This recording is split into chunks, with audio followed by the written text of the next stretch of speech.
Welcome to CIT Today, a podcast that dives into vital mental health topics impacting our community. Join us as members of the Anne Arundel County Police Department's Crisis Intervention Team discuss the Crisis Response System of Care. This system provides community members experiencing a crisis with supportive assistance and connections to resources. Crisis Response offers support and assistance to those with substance abuse and mental health challenges. One goal is to focus on redirecting people from the criminal justice system to the behavioral health care system. Come with us as we explore these challenging situations facing families and communities everywhere. Welcome to the show. I'm your host, Steve Thomas. I'm joined alongside by my co-host, Jen Corbin. Today on the show, we're excited to have Judge Shane Spencer, District Administrative Judge for Anne Arundel County, Maryland, join us once again. We will also be speaking with Sam Mason. Sam openly shares his story with mental health challenges so that others can learn from his experiences. Sam had over 50 arrests in Anne Arundel County before he started working with the CIT unit. Since then, he has had no negative interactions with police. Judge Spencer and Sam, thank you for joining us. How you doing, man? Lieutenant, good afternoon. Jen, good to see you. Good to see you. Thank you guys Sam, for coming. how are you? I'm doing okay, Judge Spencer. I'm in the right place thanks to you and Miss Tiffany, man, and this program, man. I'm so happy to see you today. It's been a minute since I've seen you, but every time I see your smiling face, you make my day. Yeah. I want you to know on my nightstand, I have your address. I know I owe you some movies. Lieutenant Thomas, I'm not sure you remember, Jen, Sam is a Western addict. I like the old Western. The old Westerns, not the new ones, the old Western with addict. Van Cleef in there, yeah. See? That was one of the things Sam and I used to talk about a lot when we first met. It was old Westerns and the Washington football team and coffee. Remember that? Yep. I remember my first cup. I never drank a cup of coffee in court until I met Judge Spencer. He had a cup of coffee sitting on the thing. He was like, Sam, here's your coffee. I said, for real? He said, yeah, go ahead and drink. I drank coffee in court. I never did that before. Sam and I met back in 2012, 2013, and one of the ways that Sam and I connected bonded over coffee. I am an admitted coffeeholic, and Sam would come in once a week with me to touch base, to have a chat, and we'd have coffee. And I promised him coffee. In October, it was pumpkin. Yeah, the pumpkin coffee, yep. So Sam, give us a little bit of background about yourself. Tell the audience a little bit about you. My name's Samuel Mason, and I'm from Anne Arundel County, and I've been through a whole lot of stuff, in my life, and it's like I couldn't understand why, and really I just thought that was just me, like getting in trouble. I thought that was me, that's just me, and after a while I got in trouble one time, and Miss Tiffany was my lawyer at the public defender's office. And she kind of figured out, what was going on with me. And she asked me, and between her and the judge and myself, we was able to figure out what was going on. I would go to court, and whatever, I was told to say, that's what I would say. That's why I ended up with so many convictions on the record. Because I ain't know no better. I would just say, whatever you wanted me to say. And it's like, she figured that out, and she helped get me in a lot of different programs, thanks to Judge Spencer, because he went along with it and helped us out, like a whole lot. And it's like, at first I still would do crazy stuff, do dumb stuff, like go in the grocery store and fill a card up and then go right outside the grocery store doors and start giving the stuff away to people, that, said they was coming grocery shopping. I'm like, here, hope for this help. And I didn't realize like that, I was wrong for doing that, because to me it was just helping out. It was like, I'm just helping somebody else. And, over the course of time, with Miss Tiffany and Judge Spencer, I came to be involved in this program because I had had mental health episode one time, and I went and put guns in the shopping center and stuff, and thinking about shooting the shopping center because I thought somebody was after me. I was on schizophrenic, problem. And, they took me to the hospital. And when I got to the hospital, they asked me what happened. So I told them. And when I was released from the hospital, they released me to the police. They called the police. So I'm wondering why the police there. And, because I didn't know nothing about it. They say I threatened. That was general. I think one of the first times that I met Sam, and I actually met the crisis teams because as Yeah. Sam spoke, we first met in Annapolis a lot. And when I first met Sam, he had those thefts that I didn't understand. It was that final time when the public defender, Miss Tiffany Holly, and I had Sam's case, and the facts were read that he was at the grocery store with a cart full of food that he was giving away. He stole it. And I realized at that point that he wasn't stealing to steal. Something else was going on in his mind. And that's when, frankly, after several years of not knowing what I didn't know, we called crisis. And that was when there was a charge, an allegation that Sam had done something and put some things somewhere. Sam was hearing voices in his head, and I couldn't see that. I couldn't hear that. And we finally got crisis involved. And I think that was able to get to the root of what Sam's crimes were then. And from then, 50 back then, I'm confident there's none now, right, Sam? No, no. I think No. it's important. I think what Sam said, you said, I didn't know. I thought this was the way it was. This is the way it was supposed to be. And you know what? That's for a lot of people. That is what people think. And tell a little bit about what's changed from that time moving forward when Judge Spencer called crisis response and you met Melissa and Corporal Marcus and all, how it's changed. The first thing that changed was that I was able to get on medication that worked, and I had to go through a lot with doctors, and one to find my diagnosis, which I ain't ashamed to say I'm schizophrenic. I got bipolar with it, so it's schizoaffective disorder, and I finally got the right meds with it, through going back and forth through the hospital, and it's like, man, that's the main thing that anybody with mental health, man, that I can tell is that, man, you gotta stay on your medication. You know what I mean? Sometimes, it's gonna be a time where you feel like, I'm good, I'm all right now, but it's because of the medication that you're feeling all right. So don't stop the medication because you're feeling all right. It's because of it, so that's the main thing I can say is just stay on your medication, man, and work with your doctor. And Jen, can I follow up on that? One of the things that Sam, part of it is I own, it's my fault, is that there were times when I would see Sam and I was not comfortable that he was competent. So I'd commit him and ask for an evaluation. He'd be committed, he'd be deemed competent, but he'd be medicated, stabilized. And Sam would take that medication, but he was just stabilized.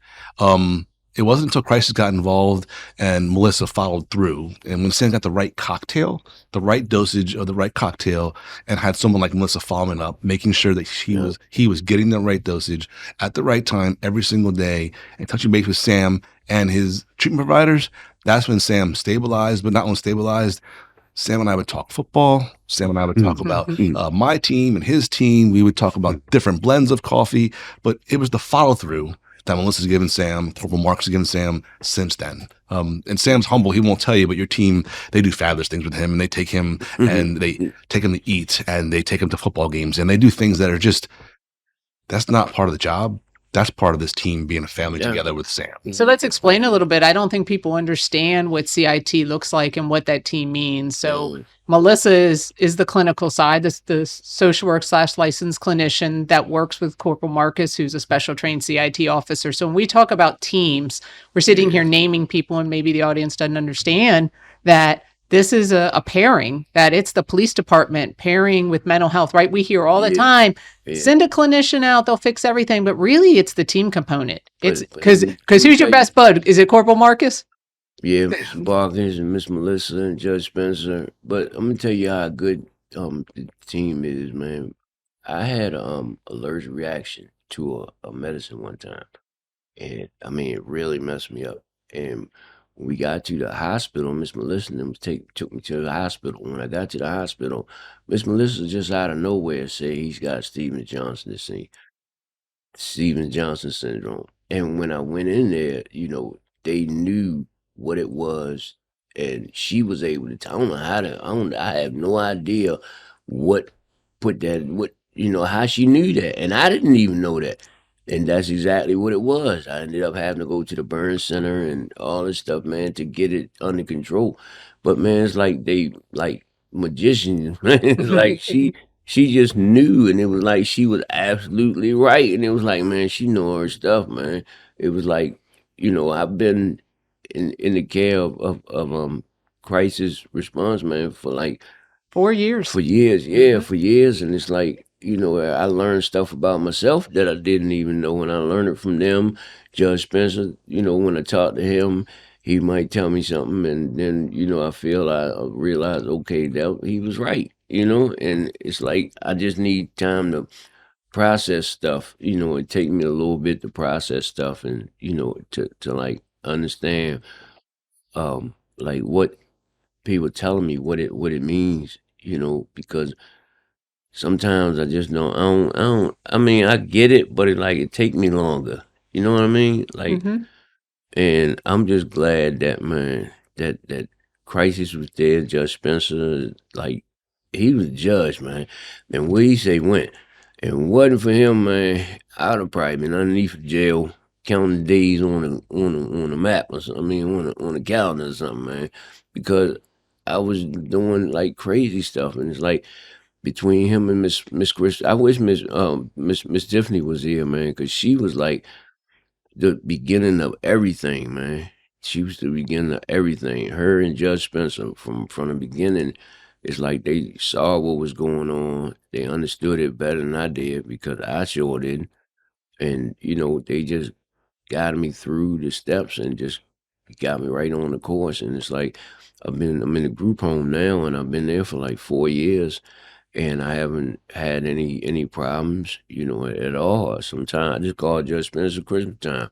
Yeah, because And told me I need to bring him the gift card from Western Movies. yeah. So Hadn't even bought one I gift want my yet. gift card from Western movies, man. You know what I'm hearing? Hearing that it takes a village. I'm hearing that Yeah. it was the partnerships that we had, Sam, that helped you, from Miss Tiffany to Judge Spencer to the police department to crisis response. And not just that, but your community providers, your mental health provider, the people who educate you and say you can live positively with mental health, right? And that's Yeah. what you're doing. Yeah, I'm like, man, if it was ever an example of somebody that, could live right with mental health, I would be that person. That's I why you're really here would. today. I really would, because I mean, and like you said, it takes a village, man, because I had a lot of help and a lot of support, and the main thing was I had people that cared. They didn't just say, oh, he's just another guy, just, and wash their hands with me. It's like they really cared about not just that day, but the days coming after that.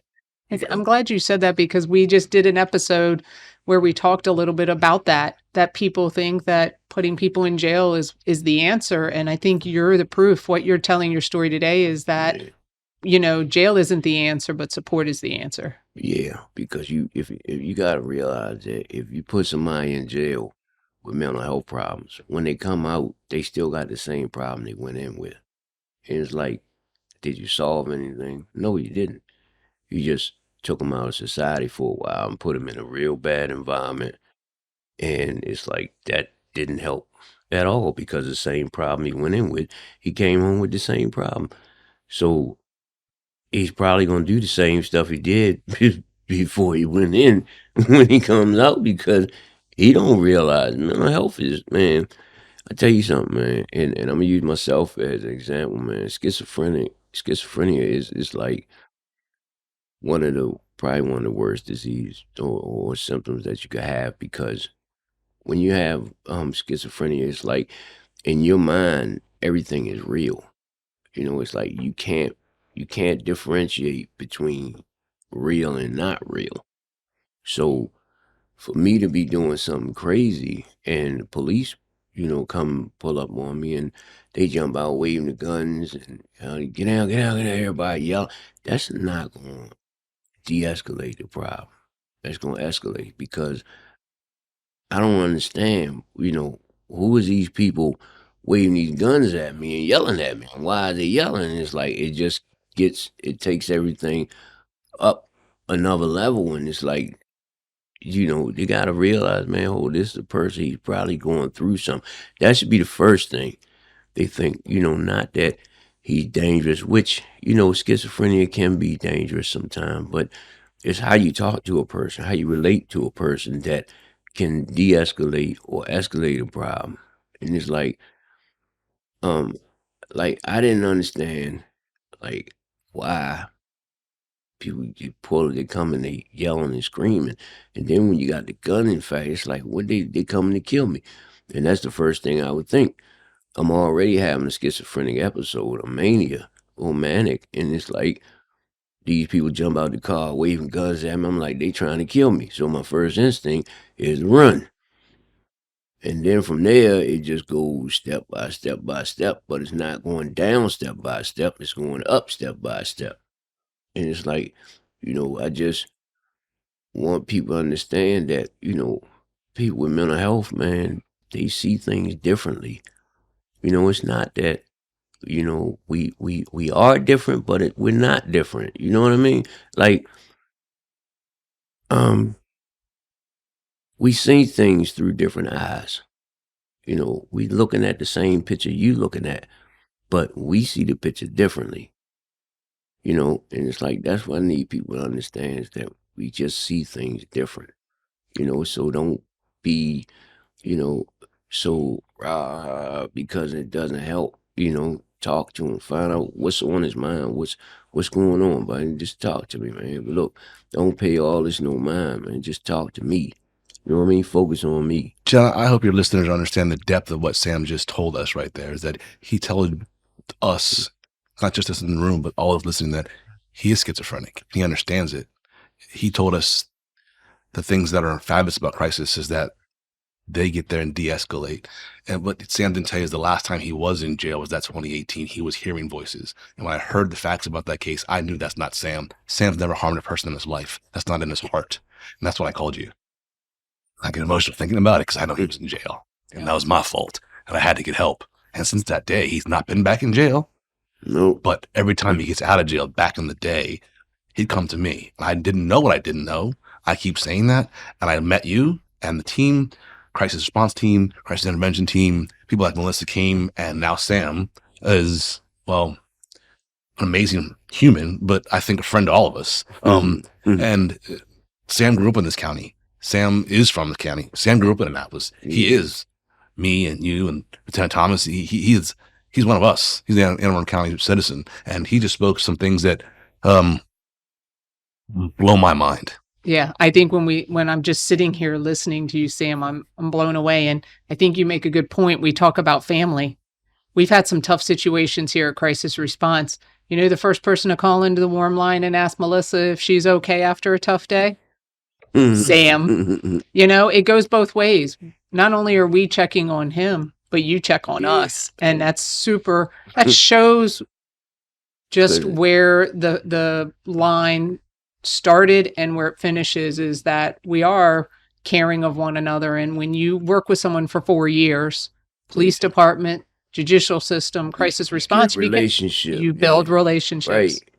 That's what. But don't say finish, Jen, because I met Sam in 2012, and here we are. And here you are. We're not finished. No, we're not by any means. A lifelong partnership. Right. Families forever. Right. And I call Miss Melissa, tell her Merry Christmas and everybody. And sometimes I call Miss Melissa and just ask her, Miss Melissa, how you doing? And she be like, I'm all right, Sam. You okay? I said, yeah, I'm good.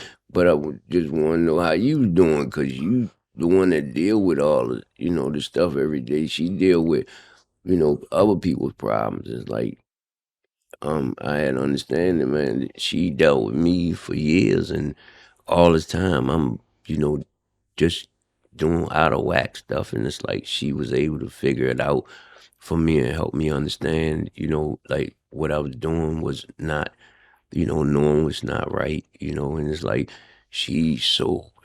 her and Miss Tiffany, man, I can't say enough, man. Those are the two that, them two and Judge Spencer, yeah, they supposed to be here right now.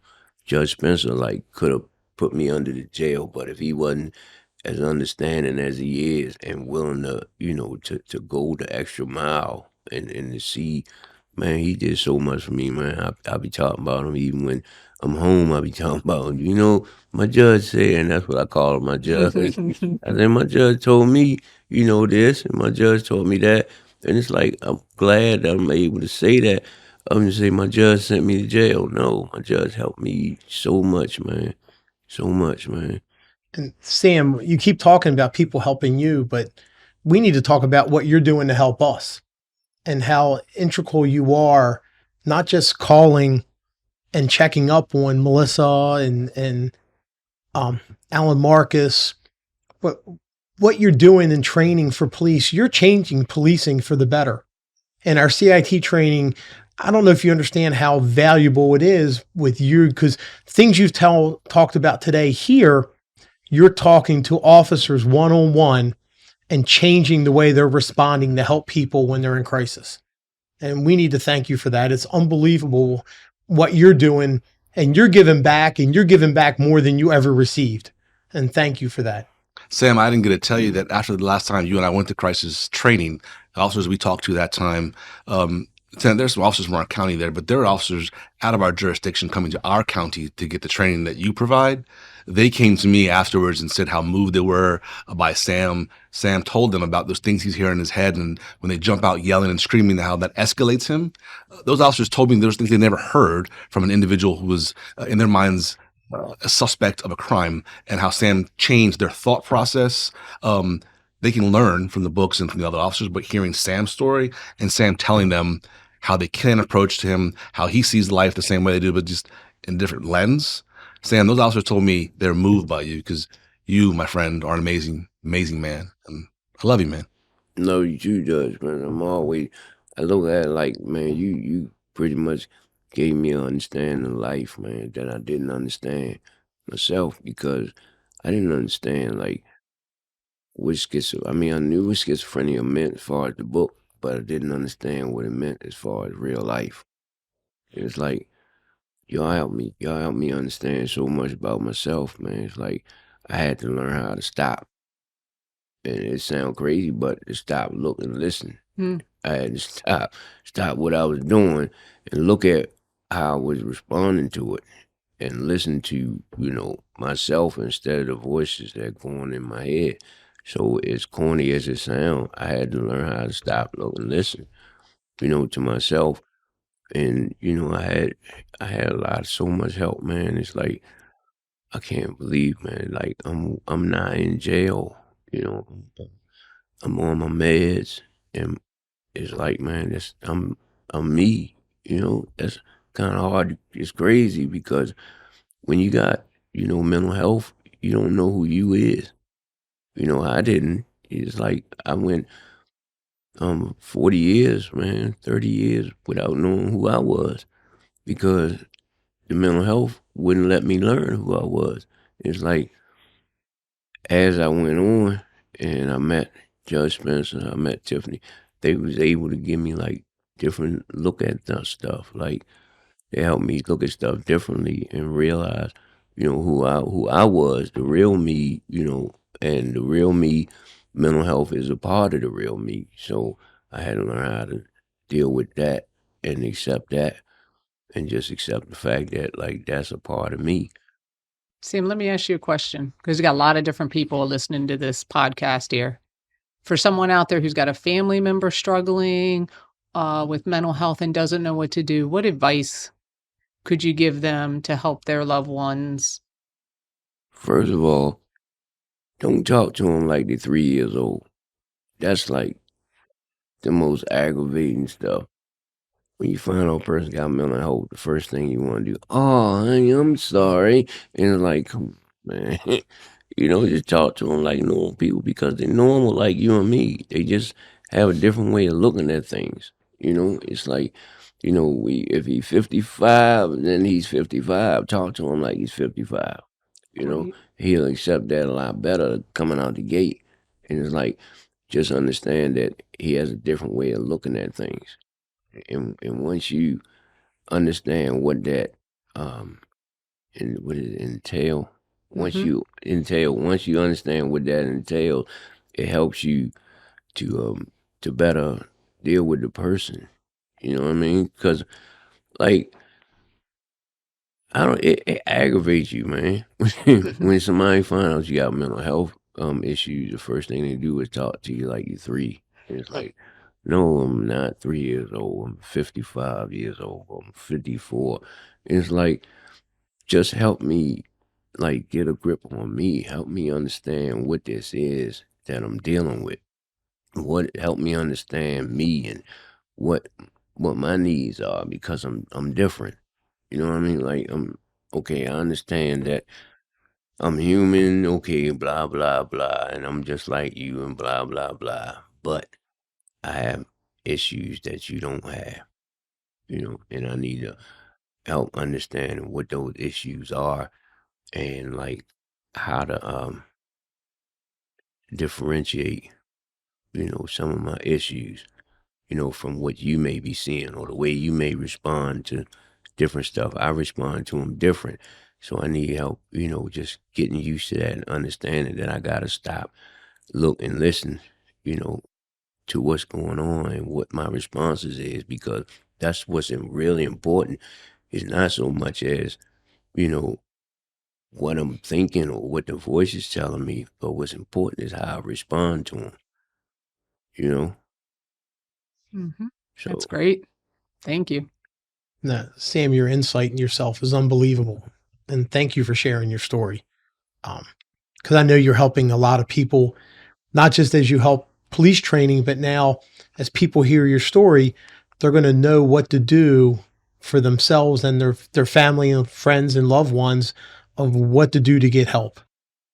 yeah, the main thing, man, you gotta get a doctor, man. Like a doctor that, not just a doctor, but you gotta get a doctor that is willing to look at things from your perspective. Like, everybody can go and get a doctor, but a doctor is just a doctor. It's just a doctor. You know what I mean? It's like you got 100 million of them in the world, but to get a doctor that is willing to look at things from your perspective, and a doctor that's willing to understand, how you see things and how things affect you, because that helps them to figure out what medications you need, what medications you don't need, what dosages, are good and what dosages are too much or too little. See, doctors, are funny people, man. I look at doctors like lawyers, they're crooked. Hold on, Sam. Hold on. One of the things that I think is important there is that Sam says about a doctor, but it's not just a doctor. The doctor's the right fit. Yeah. Right fit for Sam. Yeah. And that also goes with the crisis team. I think you mentioned Jen, but Melissa is the right fit. Her and Corporal Marcus are the right fit for Sam. And that's part of the beauty of the program, is that you don't just send a team. I know there's some magic behind the mirrors, but I know there's a log of crisis calls out there that I believe you may use. I don't know, but I know you send the team that you believe is a right fit for that person. And once that fit is right, it's magic. And here we are 10, 12 years later, and Sam is, Sam Mason. The man I know and love, not the Sam that sometimes I didn't recognize. And Sam will tell you, if you ask him, that there are times when I said, help me help you. And part of that was I had to put him in jail. And I had to stabilize him. I had to sit on my butt and I had to, get medicated, so that I could come back to where I needed to be, And like you said, sometimes it took him putting me in jail for me to sit still long enough to, get the medication and get it in my system and start understanding again that right is right and wrong is wrong. Yeah, our system is so fabulous, but I challenge anybody, not only in this jurisdiction, in this state, maybe in our country, to find someone who has 50 plus convictions and now is a functioning full member of this community. Mental health is stabilized, has not been in jail in almost 6 years. I challenge someone to find someone that successful, and that is a credit, in my opinion, to crisis. Well, thank you. And I think one of the things I like to challenge, and I want to hear it from your mouth, Sam, I get a lot of people out there in the state of Maryland right now saying police don't need to be on mental health calls.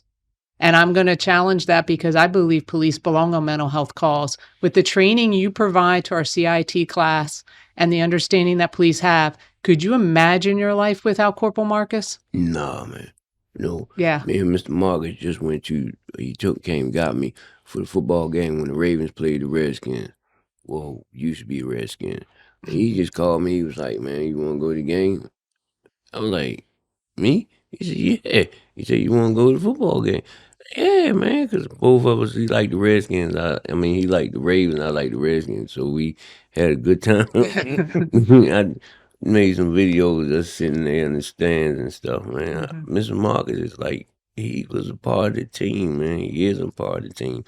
And like you say, I think that police should be, on the scene for mental health issues.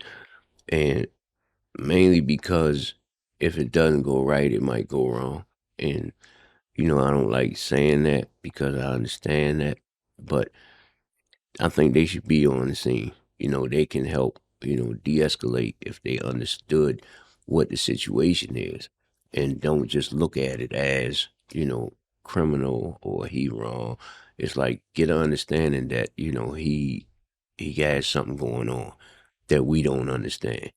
And you've said a couple of times in one of your interviews, you talked about, you know, in the older days without the training, might not have had the outcome with police. Oh, But with the training and what we have going on, police belong on these calls, you're right, to help you. And a lot of times they build that bond, and that's that community policing model. And I look at our teams, and I think Judge Spencer says it right when he says it's the right team with the right fit, and just looking at what's the right call for helping others. And I think you're just a great example of what your hard work, because you put in the work. You did. You put in the work. We were just the pieces to help you get connected. yeah, but y'all put in the work too because it was like you didn't just see it as a job. Mm-mm. Like if you don't care about people, like to the extent that Judge Spencer do, and Miss Tiffany and Mr. Marcus, you're not, it's not fit for you, because you gotta care about people, man. I mean, more than you probably realize that you need to, but you really gotta care about people because that's when it's gonna show when you have your first mental health call and how you respond to it and how you deal with it is gonna determine who you are from that point on. Because whether you are understanding or whether it's just a job to you. That's when you really realize it. When you get that first mental health call, they say the subject is this or the subject is that. And how you respond when you get there is going to dictate how you respond on future calls. Mm-hmm. And what I'm hearing you, and you've said it numerous times, you just want to be treated as a person, Yeah. the person that you are. And you talked about it with how doctors treat you, that there's no cookie cutter. And it's one of the things I learned from Jen, working with her for all these years. We have to treat people as people, and there's no universal help for anybody. Right. And it's how do we have that passion to be there to be helpful? Yeah. Yeah. I mean, because I have mental health, it didn't stop, Judge Spencer. It didn't stop Miss Tiffany. It didn't stop none of them from thinking that, seeing me as a person. You know what I mean? It didn't stop none of them from looking at me as a person. And it's like, I think that was like, first and foremost, I think that was the thing that opened the door for me to see myself as a person, is because they saw me as a person and they, identified, that I had issues. And that helped me understand that I had issues because I just, like I said in the very beginning, I thought that was just me. So one last question. Where do you see yourself 10 years from now? I see myself talking to people, man. Trying to help people to get where I am and where I've been to, and try to get people to understand that mental health is a disorder, But it doesn't define It you. don't, yeah, it don't, like you said, it don't define who you are, but how you deal with it defines who you are. You know what I mean? Like, you get the right doctor, like Judge Spencer said, and you get the right medication regimen, and you take life one day at a time. But life is fun. Once you do that, life is fun. Because I have fun. Gents, Sam is so good at what he does and what he just told and shared with the audience that I think Lieutenant Thomas may have run for his money who's going to teach CIT. In 10 years, it might be Sam Mason teaching CIT. That's it. And if our county is lucky enough, we'll still have him here doing those things for us. I'm getting old now, man. You're still a young man. That brings us to the end of this episode. A special thanks to Judge Spencer and Sam for joining us during that riveting discussion on how Anne Arundel County's crisis response system changed Sam's life. We hope hearing Sam's story may help you or a loved one. We would like to take a moment to thank our listeners for joining us. If you or a loved one are experiencing a crisis, please contact the Anne Arundel County Crisis Response Warm Line at 410-768-5522. This number is available 24 hours a day, 7 days a week. And remember, your actions may save a life.